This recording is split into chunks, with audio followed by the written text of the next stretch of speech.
Today, we're going to talk about the best foods to clean out your liver.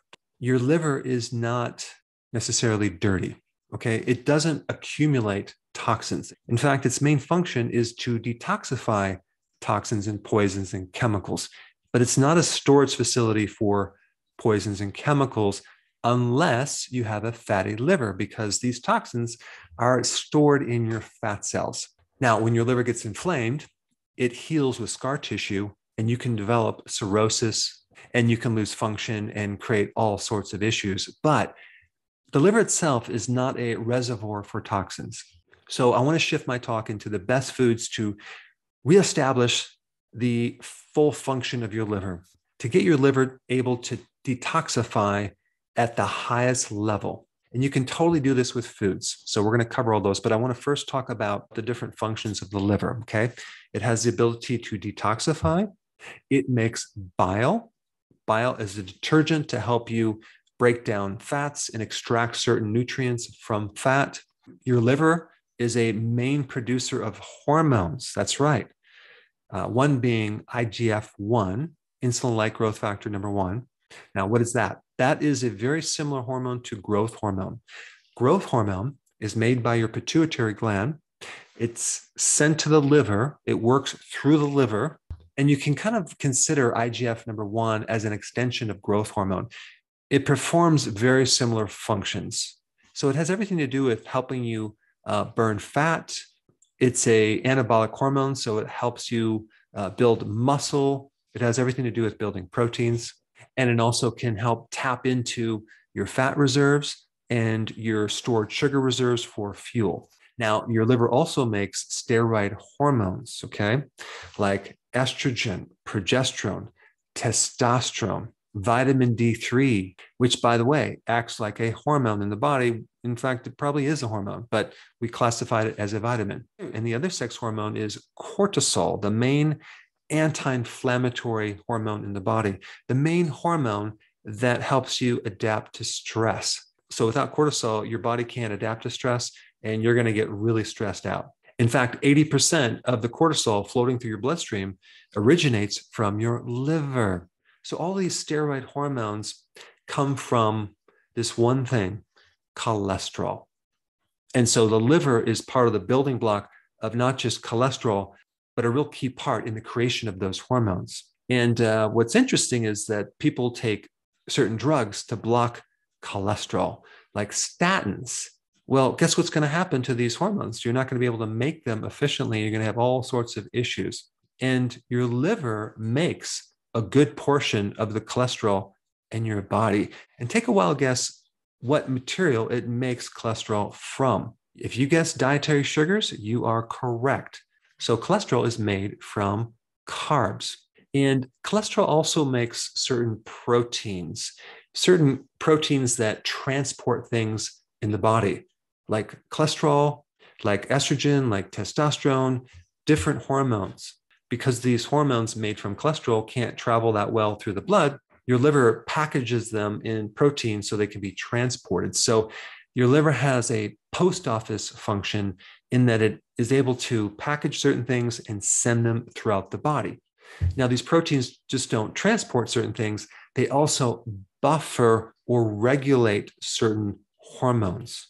So if there's too much estrogen, for example, or too much cortisol, your liver will buffer that with these proteins to make sure that things are in balance. All right, so those are just some of the many functions of the liver. Your liver actually has 500 different functions.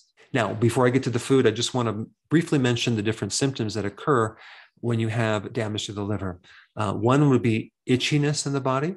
Another one would be that your skin and the whites of the eyes turn yellow. That's called jaundice. The next one is lethargy. And then you have achy joints. So many people who are stiff and have inflammation in the joints really have a liver problem.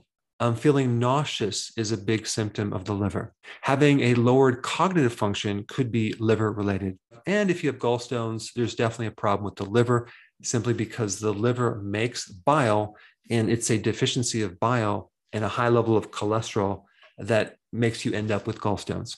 All right, so now let's dive into the best foods for your liver. Okay. Number one, cruciferous vegetables. Okay. Talking about kale, broccoli, Brussels sprouts, radish, arugula, wasabi, mustard greens. They are all cruciferous vegetables. They are very high in a natural phytonutrient called sulforaphane. And sulforaphane helps to detoxify the liver. It helps the liver to get rid of inflammation. And inflammation leads to insulin resistance. It leads to high insulin. It leads to diabetes, and it can even lead to cancer. So sulforaphane is a really important liver protective compound, and it can also help if there's fat in the liver. And with enough sulforaphane, let's say, for example, if you drank too much coffee, sulforaphane helps to quickly detoxify things like caffeine, drugs, chemicals, and even poisons. Eating cruciferous vegetables with sulforaphane can even enhance the liver to the point of having an enhanced function of the liver even 2 weeks after where you stopped eating cruciferous vegetables. So some of the effects from eating cruciferous vegetables extend into the future, even if you don't eat them. That's pretty cool. Now, if you consume cruciferous sprouts, okay, you get a major enhancement in sulforaphane, especially when we're talking about broccoli sprouts, radish sprouts, and even mustard seed sprouts. So sprouting is a very, very smart thing to do because all you need is just a little bit of those sprouts on your salad to create a huge effect.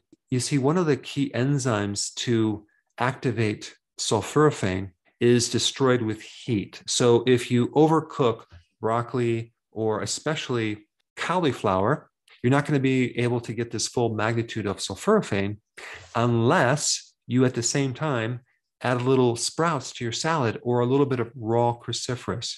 Or if you added a little bit of mustard to your meal, because mustard has a lot of that enzyme, because it's a cruciferous, that will help activate sulforaphane in the food that is cooked. So this is just another reason why when you have a salad, you want to add different things to it, like sprouts. And there's many other phytonutrients in cruciferous vegetables that support the liver function, which also have a lot to do with decreasing complications from diabetes and free radical damage, and improving sensitivity to insulin and improving insulin resistance and just supporting your blood sugars. Personally, I consume a lot of arugula in my salads. So that is just loaded with those enzymes to activate sulforaphane. I also do a lot of raw cabbage, like coleslaw, for example, and sauerkraut, which is just loaded with the enzymes to activate sulforaphane. So out of all the things you can eat, cruciferous is at the top of the list. Now, the number 2 item is garlic. Now, garlic is something that is loaded with sulfur, and sulfur is a wonderful thing to detoxify the liver and also act as a natural antibiotic. So it's very, very antibacterial, antifungal, antiviral. And garlic is really good for stripping off fat from your liver. And garlic also has a lot of vitamin B1 as well. I mean, garlic is just one of those superfoods. It's anti-inflammatory. It's a very powerful antioxidant, and it has huge anti-cancer properties. All right, the next one for the liver is turmeric, okay? Now, the active phytonutrient in turmeric is curcumin. Curcumin is just a powerhouse in reducing inflammation. There was someone recently who had lifelong headaches, okay? And they had to take copious amounts of Tylenol for years and years and years, and their liver has been going downhill. And so one of the key things that she did is started taking turmeric on a daily basis. And so not only did her headaches go away, but now going in the future, not having to take Tylenol, her liver is going to do much, much better. Now, one thing I want to say about the liver is that the liver is rugged. It's tough. It can bounce back unless it's completely destroyed. It only needs a little bit of itself to function. And a lot of people have destroyed a good portion of their livers, and they're able to exist and survive, which is quite amazing. But out of all the organs, the liver is the most robust. It can take a beating and it can bounce back. Now, turmeric can also detoxify heavy metals like lead, mercury, cadmium, and even arsenic. Turmeric helps to repair and regenerate liver function. Turmeric helps stabilize the mitochondria, which is why it's very anti-cancer, because the origin of cancer happens with damaged mitochondria. Turmeric is very heavily studied, especially in its ability to decrease fat on your liver. So if you combine a ketogenic diet, low carb, with intermittent fasting and turmeric and some of these other compounds, you are going to be in really good shape as far as having a healthy liver. Now, the next one on the list is beets. Beets have always been known to help detox the liver. They can help reduce liver enzymes. If the liver enzymes are high, they can help reduce them. The phytonutrients in the pigments in beets can help activate the release of bile salts, and that can help decrease the fat in your liver. But beets are hepatoprotective, which means they protect the liver cells and they can significantly reduce inflammation in the liver. And if they can reduce inflammation in the liver, they can slow down the process of fibrosis and scar tissue and cirrhosis. Now, a question that people might have is, what about beets and being keto friendly? Is it going to spike my blood sugars? Well, if you don't juice beets and you have them steamed, there is some carbohydrates in there, but if you add the fiber in there, that will buffer the insulin response. And so in a half a cup of beets, you're looking at about only 6.7 grams of carbs, not terribly high. Now, the next food I want to talk about is mushrooms. Now, what's so important about mushrooms with the liver? Well, mushrooms are the food that has some of the highest amount of glutathione, and glutathione is the main antioxidant for the liver, especially if you do turkey tail mushroom and oyster mushrooms and other mushrooms as well. Mushrooms are hepatoprotective. It means they protect the cells of the liver. All right, now we get to avocados. Avocados are a great thing to consume to help repair and stabilize the liver. Avocados, too, are high in glutathione that support the liver. But the main thing about avocados is all you have to do is consume one avocado a week to see significant improvements in your liver function. Avocados are very, very anti-inflammatory, and inflammation in the liver leads to so many issues, including hepatitis, including fatty liver, as well as cirrhosis. So anything that can lower inflammation would be very good for the liver.